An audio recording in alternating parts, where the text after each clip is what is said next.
Well, the rating system is designed as a tool to give parents information so they can then help their children make decisions about what movies to see or not. It is not a form of censorship. We don't tell people what they can produce, but we will rate movies based upon what we think average parents would think that movie ought to be in terms of whether the kids should be able to go to it in a restricted way or in an unrestricted way. And we have parents who work for us that rate movies. They rate about 900 movies a year, actually. Some of these movies go directly to theatrical movie house. Some of them go directly to DVD.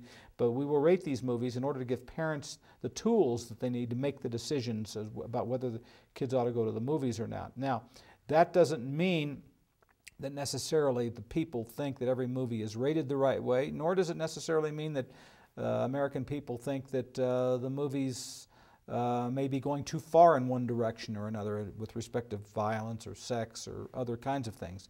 But in this country, we have this rating system to not only give parents the information, but underlying it all is to preserve free speech, to prevent censorship. Because before the rating system, we had ratings boards all over the country. Many counties had them, and they would basically operate as full-scale censorship operations. They would prevent movies from being shown. Fortunately, those days are over. The entertainment community, I think, does have some obligation because our work product goes out around the world and does reflect on American values.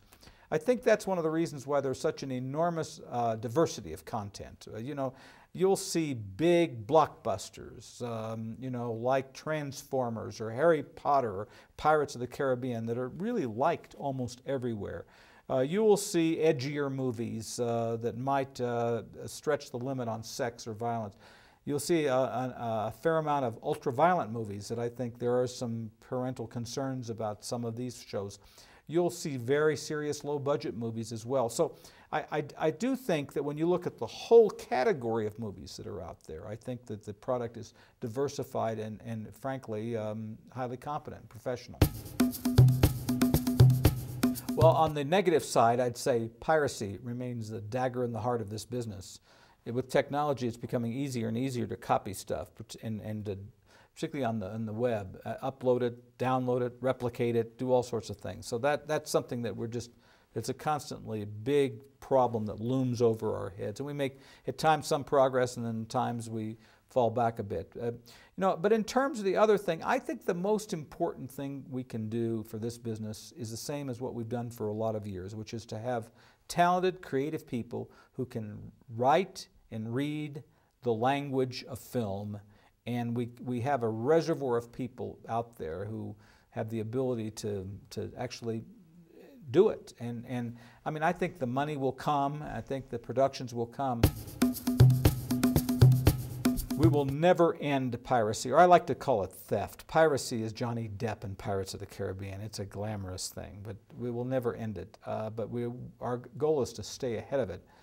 The biggest challenge I think we have is as a generation of young people around the world who may not think that downloading a movie illegally or buying a DVD on the street or related things is wrong or violates the law, and just trying to make sure that our educational institutions do a better job of teaching people about the value of intellectual property.